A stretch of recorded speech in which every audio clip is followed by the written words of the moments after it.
Seigneur, je te remercie pour cette journée. Merci parce que tu nous as gardés, protégés, tu as permis que tout se passe bien. Je te prie pour la journée d'aujourd'hui. Conserve-nous le souffle de vie, qu'on puisse, Seigneur, bien méditer, Seigneur, et comprendre ce que tu cherches à nous dire. Au nom de Jésus-Christ. Amen. Amen. Donc, qu'est-ce qu'on avait vu la dernière fois?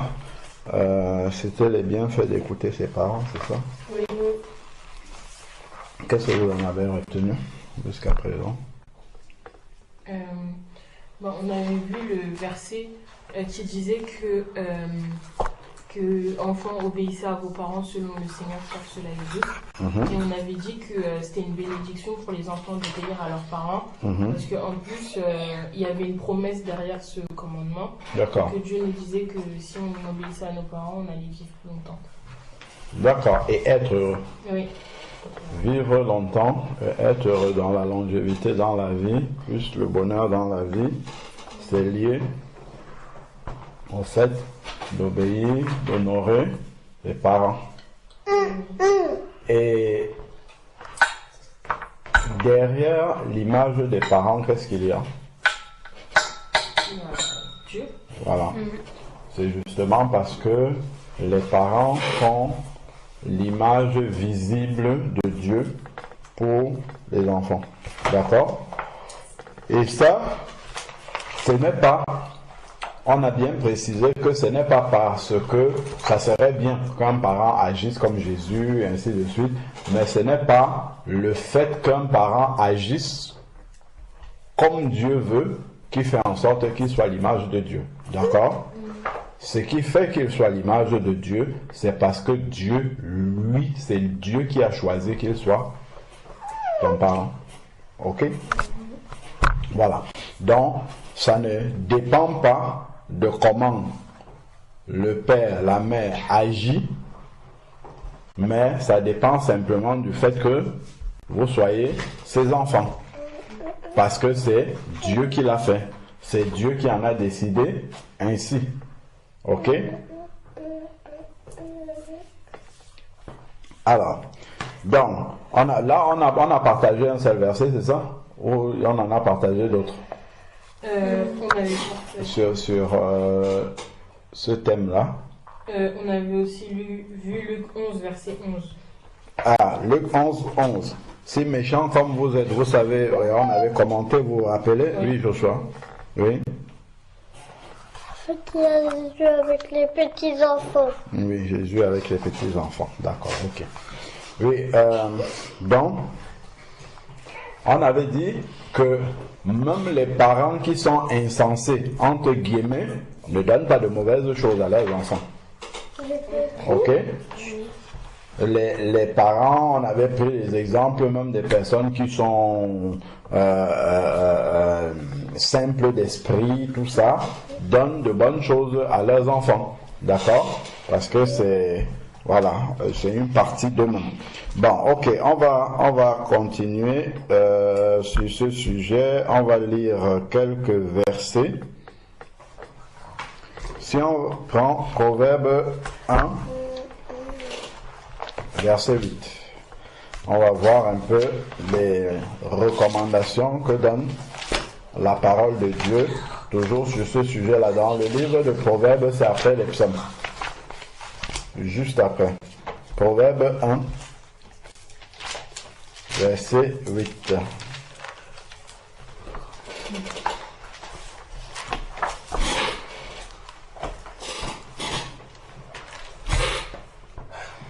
Parce que Dieu lui-même est un père. Et nous sommes ses enfants. D'accord? Dans Proverbe 1, verset 8 dit quoi? Wendy?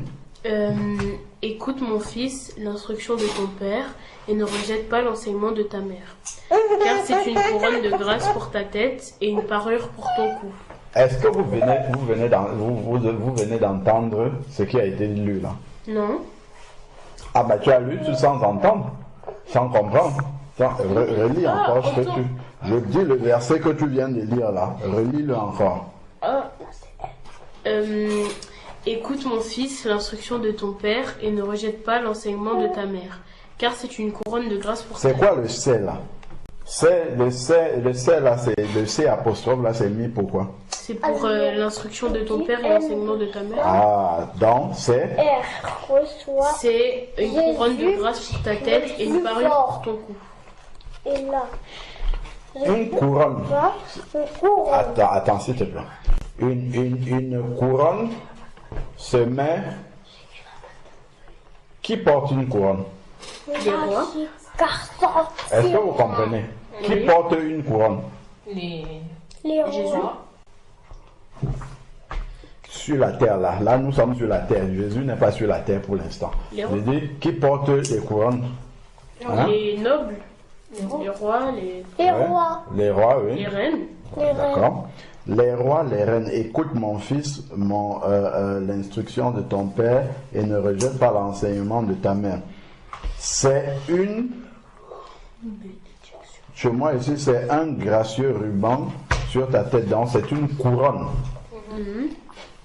Donc, écouter les instructions de son père et l'enseignement de sa mère fait de nous un roi ou une reine devant Dieu. Écrivons.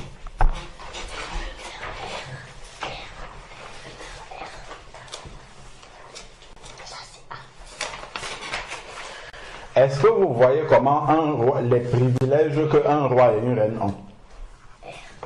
On va d'abord écrire ça. Donc vous notez un Proverbe 1, verset 8.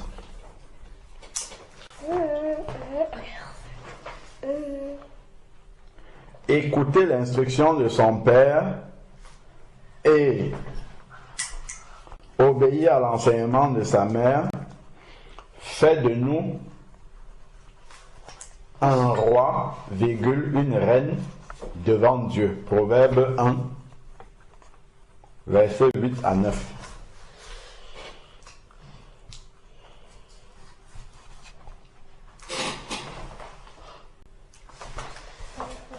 Ok.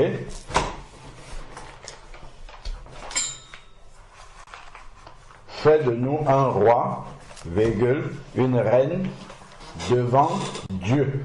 Ce n'est pas devant les hommes. c'est devant Dieu. Dieu. C'est bon, j'ai écrit.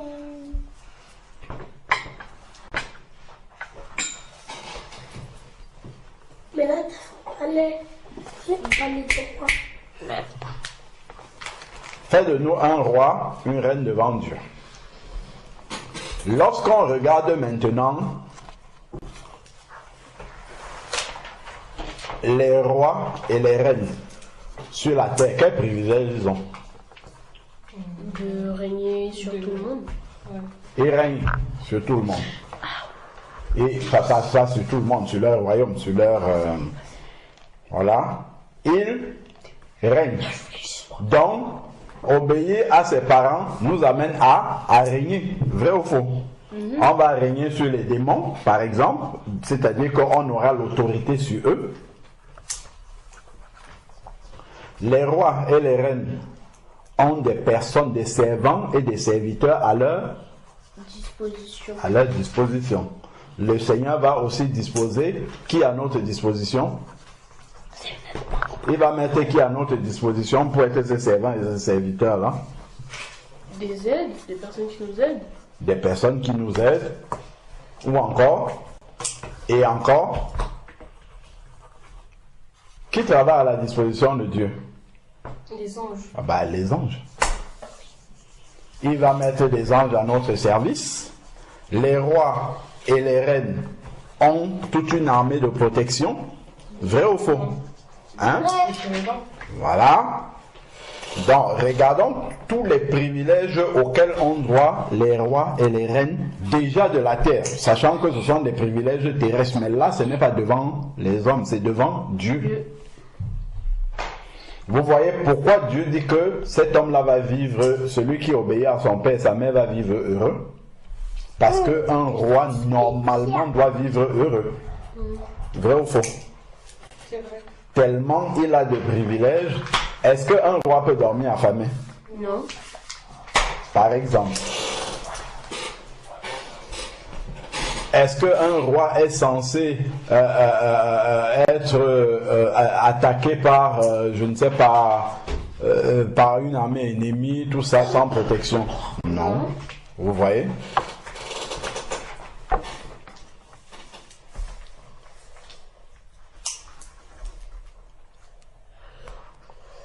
Donc, qu'est-ce que vous avez déjà mis?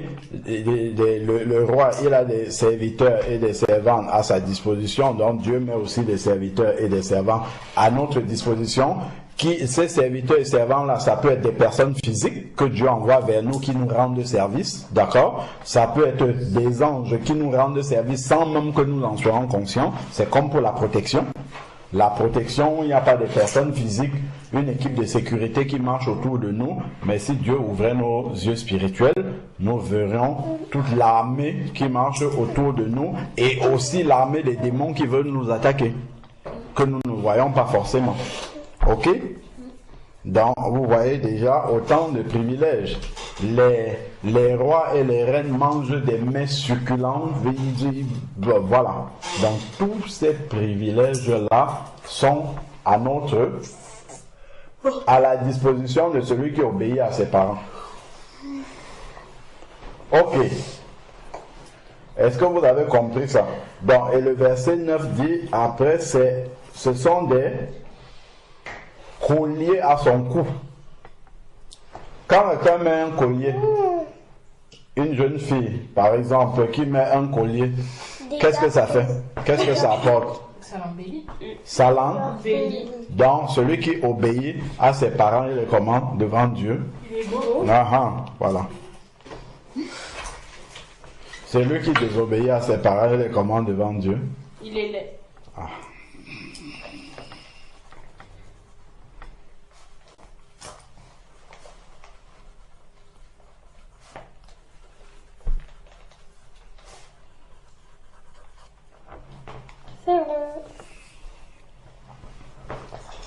Donc c'est une belle personne devant Dieu.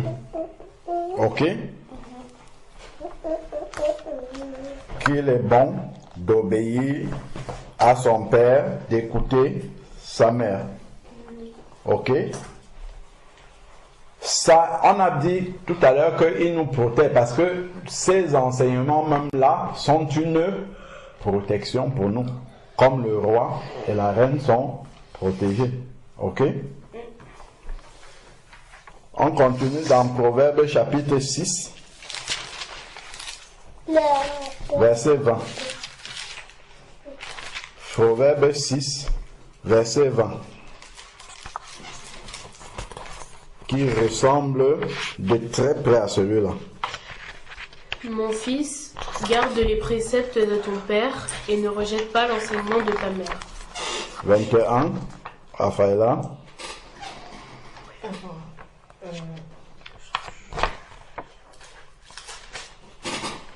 D'accord. Lis-les constamment sur ton cœur, attache-les à ton cou. Ça, c'est très important. Le verset 21 nous apporte une précision importante.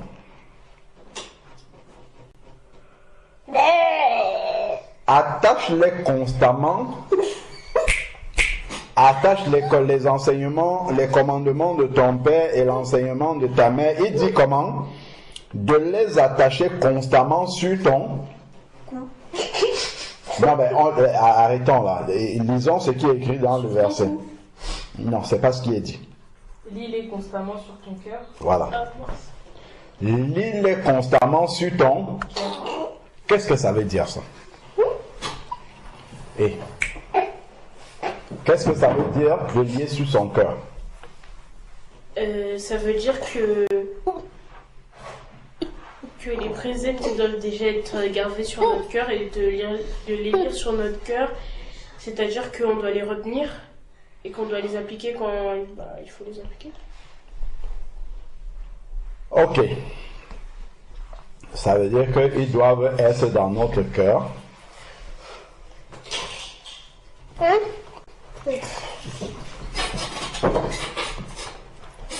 Ils doivent être dans notre... Voilà. Ok. Est-ce que ça vous arrive déjà de vous rendre quelque part et de laisser votre cœur à la maison? Non. Non. Ah, vous ne partez pas quelque part en laissant votre cœur à la maison? Non. Vous partez partout avec votre cœur. Qu'est-ce qui vous arrive si vous laissez votre cœur à la maison et vous partez? Ah, on meurt. Est-ce que vous voyez la signification de ce qui est écrit là? Oui. Si on part quelque part. On demande de lier ça à son cœur. Comme tu ne peux pas oublier ton cœur quelque part, ça veut dire que partout où tu es avec les enseignements de ta mère et les commandements de ton père. Partout où tu es. Comme tu es avec ton cœur, c'est comme ça que tu vas être avec les enseignements de ton père et de ta mère. De la même manière que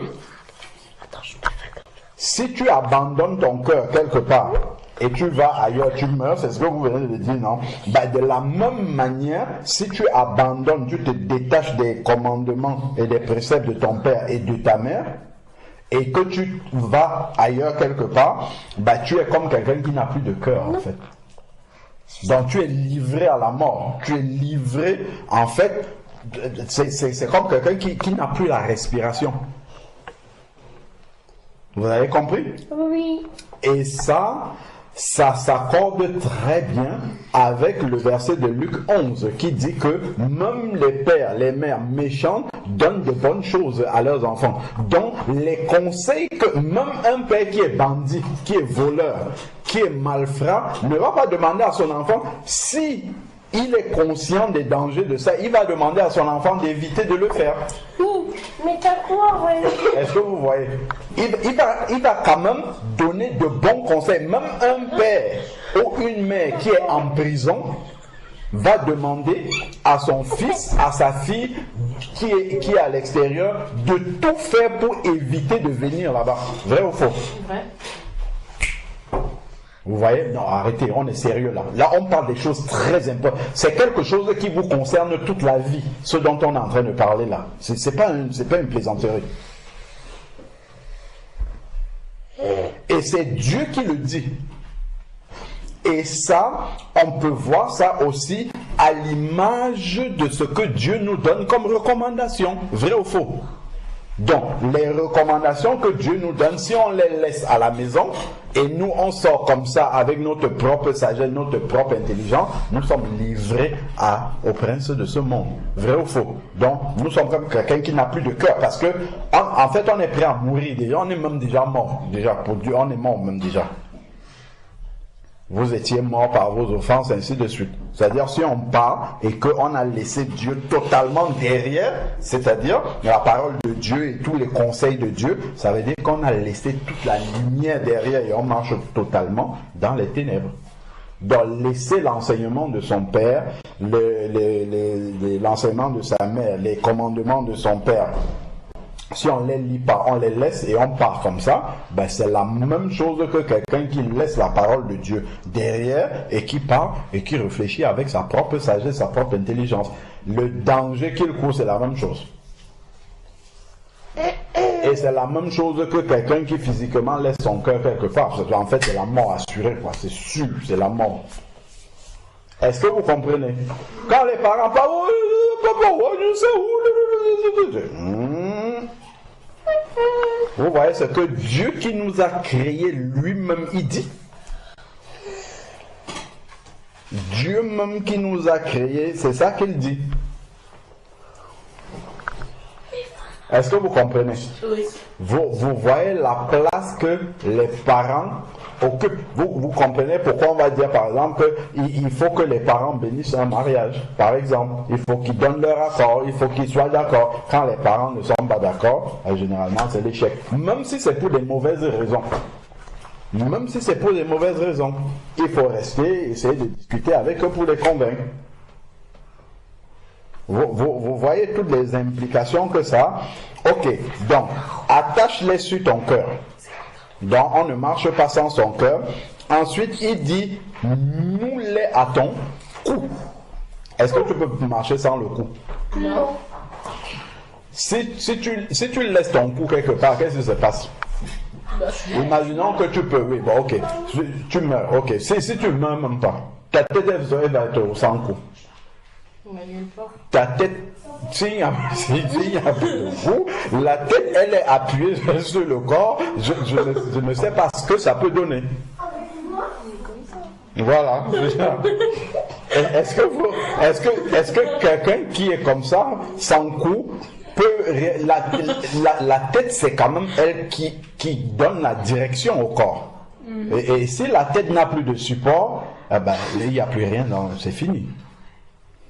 Parce que là encore même ça se pose sur le tronc comme on dit, mais sans le cou en fait c'est la fin. Maman, regarde. Parce que le cou a l'importance de porter la tête qui est quand même la direction du corps. Vous voyez, ce sont toutes ces considérations-là, les comparaisons que Dieu utilise dans sa parole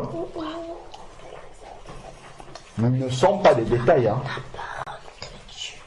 Quand Dieu prend des images pour expliquer quelque chose, l'île est à ton cou, ton cœur, l'île est sur ton cou, tout ça, ce n'est pas par hasard en fait. Il faut toujours creuser un peu et dire mais pourquoi il n'a pas dit l'île est au petit orteil du pied? Non, parce que on peut couper ton petit orteil et tu continues à vivre, mais là il prend des parties vitales en fait. Si on enlève ton cœur c'est la mort, si on enlève ton cou c'est la mort. Donc en fait c'est vraiment pour nous montrer l'importance vitale.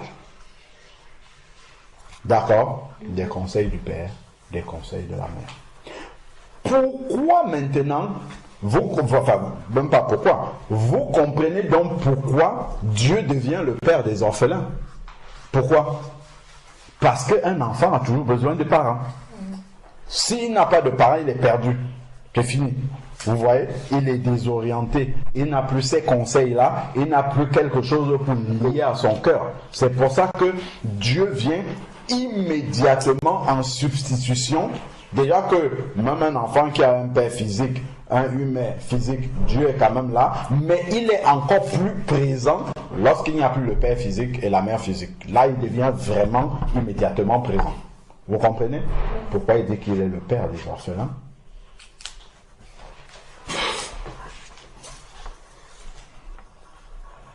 Vous voyez, il n'y a rien dans la parole de Dieu qui est par hasard. Ok? Donc, nous les à ton cou, verset 22. Vous avez noté déjà Proverbe 6, verset 20 et suivant. On va lire jusqu'où ça va nous amener. Donc, verset 22 dit quoi? Il te disait. C'est quoi le il là? Les préceptes, les bancs et l'enseignement. Les préceptes du père et l'enseignement de la mère. Donc, il continue. Te dirigeront dans ta marche. C'est il te dirigeront. Qu'est-ce qui nous dirige en tant qu'enfants de Dieu? Dieu et la Bible. La parole de Dieu est une lampe à nos pieds. La lampe est ce qui éclaire, te permet de voir le chemin pour pouvoir avancer. Donc il dit que c'est l'enseignement, le commandement du Père et l'enseignement de la Mère qui dirigeront ta marche. Celui qui n'écoute pas ses parents, il n'a pas de... C'est quoi on est dans le verset 22. Hein. Il n'a pas de quoi? De direction. Il n'a pas de direction. Okay. Vous avez déjà vu une voiture qui n'a plus de direction? Par exemple, tu es en train de rouler, paf, la direction casse. Qu'est-ce qui arrive à la voiture? Elle fait un accident. Oh, un accident spectaculairement dangereux. Celui qui n'écoute pas ses parents, tout simplement, c'est quand on dit ne pas écouter ses parents, ça sous-entend ce que la Bible dit, enseignement, commandement de son père, précepte de son père, enseignement de sa mère. Celui qui n'écoute pas ses parents, il n'a pas de direction dans la vie. vous comprenez encore pourquoi Dieu est le Père des orphelins, pour pouvoir donner une direction à la vie des orphelins. Ok? Parce qu'ils n'ont plus de parents pour leur donner une direction.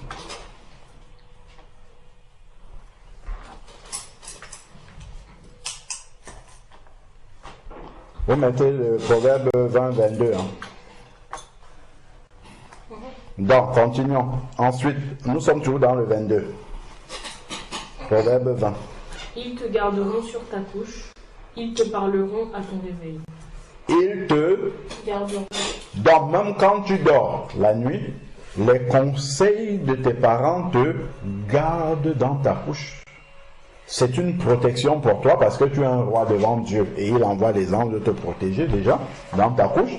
Et ça te permet, pour avoir une nuit paisible, un sommeil tranquille, il ne faudrait pas que le lendemain soit une inquiétude pour toi. Vrai ou faux? Il ne faudrait pas que le lendemain soit une inquiétude pour toi. Et donc, quand tu as une direction que tu suis dans la vie, le lendemain n'est pas une inquiétude pour toi. Mais quand tu n'as pas de direction, chaque jour tu ne sais pas où tu vas aller. Donc forcément, tu te demandes, tu es inquiet de là où tu vas aller parce que tu n'as pas de direction. Vous comprenez? Comment ça a une influence sur la manière dont tu vas dormir? Est-ce que vous comprenez? Les conseils des parents, les conseils des parents, donc on va dire quoi, nous apaisent ou bien nous donnent de la quiétude. En fait, les conseils des parents nous donnent de la quiétude nécessaire pour dormir en paix.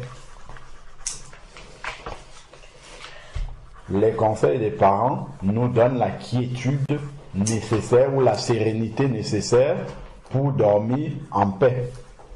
Nous sommes toujours dans le verset 22. C'est pour cette raison-là que ils te garderont sur ta couche. Ok? Ils te parleront à ton réveil. Ça, c'est exactement ce que fait la parole de Dieu. Est-ce que vous voyez? Ils te parleront à ton réveil. Pourquoi? Parce que quand tu te lèves, ce que les parents t'ont dit, t'ont déjà aidé en fait à savoir comment est-ce que tu dois gérer ta journée. Oui? Les conseils que tes parents... Mais attends, si on ne t'avait pas dit, ok, tu dois te lever et prendre le bus là-bas, et ainsi de suite, tu es comme lui là, tu te lèves le matin, est-ce que tu peux savoir ce que tu vas faire? Mais c'est parce qu'on t'a donné une direction à un moment donné que tu as commencé à appliquer et que tu grandis avec. Si on te prend comme lui là, on te dit, bon, allez, hop, là, lui là, il a 4 ans, tu dois aller au lycée demain. Lui, si tu lui dis demain, tu vas aller au lycée, tu penses que lui va dormir la nuit? Il va pas dormir. Parce que demain, il ne sait pas par quel bout il va commencer, encore même qu'il vous a vu. Il sait que vous prenez le bus, tout ça. Il a une petite idée. Imagine, il ne vous a pas vu, il n'a pas de grande soeur, il est le premier, et on lui dit, ok, toi là, Elie, 4 ans, demain, tu vas aller au lycée, et tu vas te débrouiller. Mais il va être tout tremblant, il va être inquiet, parce qu'il ne saura pas par où commencer. Il va sortir du portail, là il va rester devant le portail, il ne sait pas par où commencer. Au moins même il a vu des personnes prendre le bus, mais tu crois que quand il ne vous a pas vu, il va faire comment? Il est bloqué totalement. Il est totalement bloqué. Donc, en fait, c'est l'enseignement des parents depuis, c'est pas le conseil que le parent te donne au jour le jour, mais c'est les enseignements de base qu'ils vous ont donnés, qui vous ont même aidé à prendre certaines décisions, à comprendre certaines choses que vous avez intégrées et qui vous permettent de vous développer. Donc, en fait, c'est la racine de ce qu'il vous donne, et après Dieu complète bien sûr avec d'autres personnes que vous allez rencontrer, ce que vous allez écouter. Mais même quand vous allez écouter par exemple une musique, regarder une émission à la télé et ainsi de suite, il y a un filtre que vous allez faire Et ce filtre-là, en fait, c'est déjà sur la base de ce que les parents vous ont dit. Quelqu'un, par exemple, déjà, ce qu'il va voir à la télé, vous allez voir des enfants de votre âge, ce qu'ils regardent à la télé, c'est pas ce que vous regardez. Pourquoi? Parce que, il y a certains, leurs parents ne leur ont pas mis un certain filtre, donc ils regardent tout et n'importe quoi. Est-ce que vous voyez? Et ça vient de ce qu'ils ont appris des plus bas. Si on leur a pas interdit ça va se décliner en tout. Pour manger, les enfants, ils vont prendre des jus de fruits dans tous les sens, dans tous les repas, et ainsi de suite, ils vont prendre la malbouffe, tout. Mais si on vous a pas montré ça, on vous l'a interdit ou bien on vous a régulé par rapport à ça, vous allez avancer. Même quand vous allez vous retrouver seul avec les copains, les copines, vous n'allez pas prendre forcément. Et ça, c'est pas parce que le matin, les parents sont venus dans votre chambre, attention, si tu vas à la cantine, il ne faut pas prendre. Non. C'est que ils vous ont donné un conseil, déjà il y a très longtemps, que vous avez intégré, qui s'est développé en vous. Vous-même, vous avez, en grandissant, acquis évalué le bien fondé de ce qu'on vous a dit, et puis maintenant, c'est en vous. Donc, ça vous parle comme ça au réveil. Pourquoi tu vas mettre ton réveil le matin? Parce qu'on est obligé d'aller à l'école. On va être en retard. Pour ne pas être en retard, est-ce que lui, là, il sait qu'il faut mettre un réveil? Non, c'est qu'à un moment donné, les parents vous ont dit, si tu dois te lever tôt le matin, pour t'aider à te réveiller, il faut que tu mettes un réveil. Ou tu as vu tes parents avoir un réveil. Tu vois? Ou tu as vu tes parents avoir un réveil. Donc, en fait, les parents sont un repère pour toi qui te permet d'acquérir les savoirs de la vie. D'ailleurs, même un enfant, prenons un enfant qui vient de naître. Si on l'élève au milieu des animaux, ok, il ne voit pas d'être humain. Vous pensez qu'il va se lever comme ça et commencer à marcher, tout comme nous on marche là? Il peut même peut-être marcher à quatre pattes, je ne sais pas, parce que c'est ce qu'il voit. Mais oui, un enfant qui va se lever et marcher comme nous, c'est parce qu'autour de lui, il voit les gens qui marchent, et puis il va voir ceux qui sont dans son entourage immédiat, et les parents vont l'aider. Les parents vont lui donner les rudiments de la vie, ainsi de suite, et c'est comme ça. Et ça fait partie des conseils avec lesquels il grandit. Vous voyez quelle est la place des parents? C'est une base fondamentale dans l'équilibre de l'humanité que Dieu a créé. Les parents, c'est un repère en fait. Vous comprenez ça? Les parents, c'est un repère dans la vie pour les enfants. Donc vous pouvez même noter ça. Les parents sont un repère pour les enfants.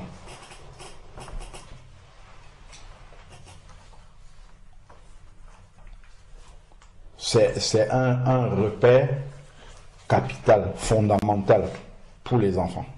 C'est une des raisons aussi pour lesquelles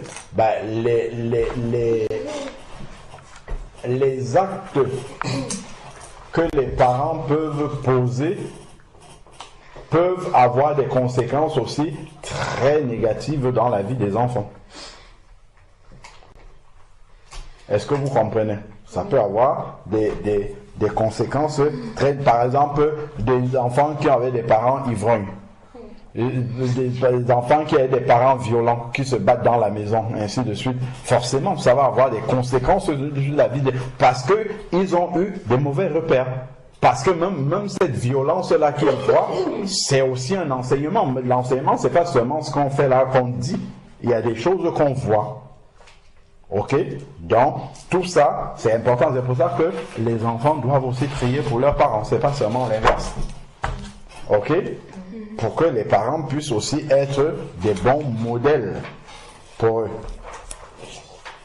Ok, donc ils te parleront au réveil. Donc ça c'était pour vous expliquer que les enseignements des parents, quand on dit qu'ils parleront au réveil, c'est pas que quand tu te lèves le matin, chaque jour tu auras un conseil précis de tes parents, mais tu auras des pensées qui reviennent de ce que tes parents t'ont enseigné depuis longtemps et qui se sont façonnés dans ta manière d'être et qui va te donner des repères pour ta nouvelle journée. Ok? Donc, ensuite maintenant, qui te parleront à ton réveil. Car, Ah, bah, vous voyez, regardez, j'ai même dit ça sans avoir lu la suite. Le 23 dit quoi? car le précepte est une lampe et l'enseignement une lumière. Ça, la parole de Dieu est une lumière à te voilà. Donc vous voyez que les préceptes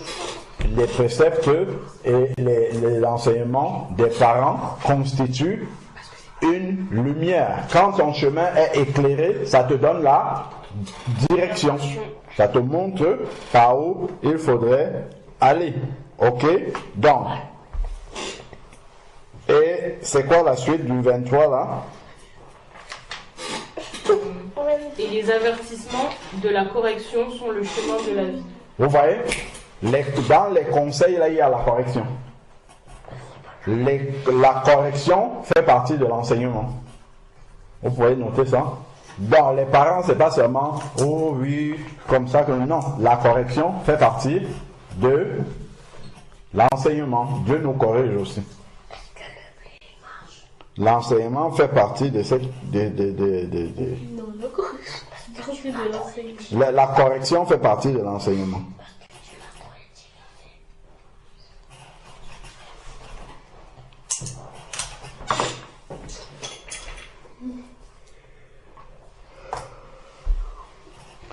Voilà, donc jusqu'au verset 23, ça nous montre vraiment tout ce que l'enseignement des parents apporte dans nos vies.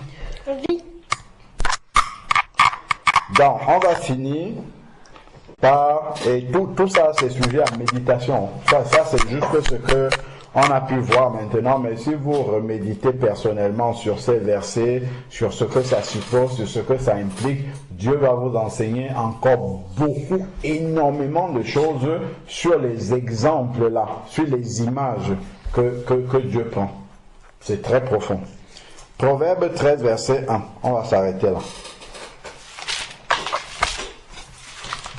Proverbe chapitre 13, verset 1. Qu'est-ce qui est dit?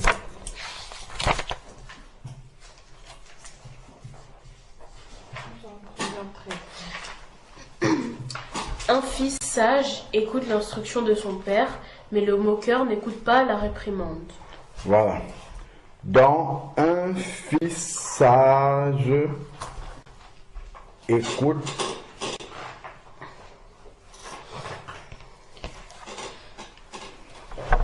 l'instruction de son père. Donc, souvent nous demandons la sagesse à Dieu et Dieu dit simplement, écoute tes parents. Si tu écoutes tes parents, tu acquiers de la sagesse. Pourquoi? Parce que tu es un roi, une reine devant Dieu. Et comme les rois et les reines ont un peuple à administrer, Dieu leur donne même les pires là, hein, Dieu leur donne quand même, ceux qui ferment l'oreille, Dieu leur donne la sagesse. Pourquoi? Parce que toute autorité vient de Dieu. Et donc comme cette autorité-là vient de Dieu, parce que c'est Dieu qui a permis qu'il soit roi, qu'il soit reine, il lui donne quand même la sagesse pour pouvoir exercer son rôle de roi et de reine. Ok? Voilà. Donc, si on veut être sage, si tu veux être sage, écoute tes parents. Ok?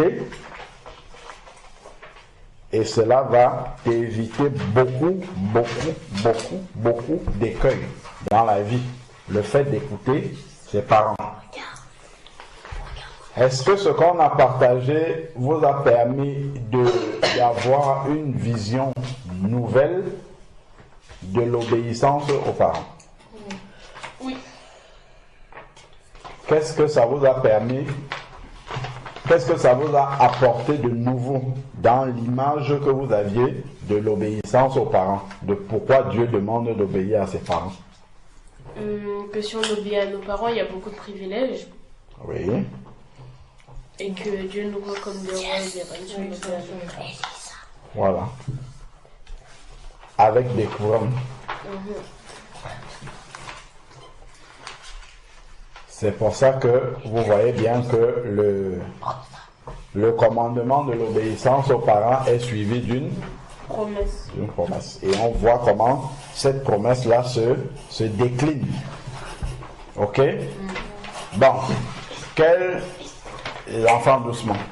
Quel sujet de prière vous vient à cœur par rapport à ce qu'on a partagé aujourd'hui?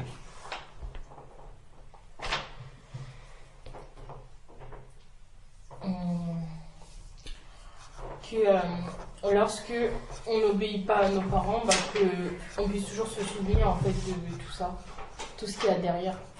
Lorsqu'on n'obéit pas à nos parents, qu'on puisse se souvenir en fait des conséquences.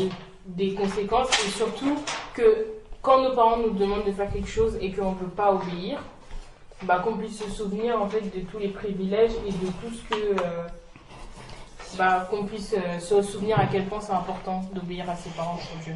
D'accord. Que Dieu nous aide à être obéissants à nos parents. Ok. Donc, chacune de vous va prier par rapport à ce sujet-là, et que ce soit un sujet de prière permanent pour vous. Ok? Et pour nous aussi. Parce que même si nous n'avons plus de parents, Dieu est notre parent direct.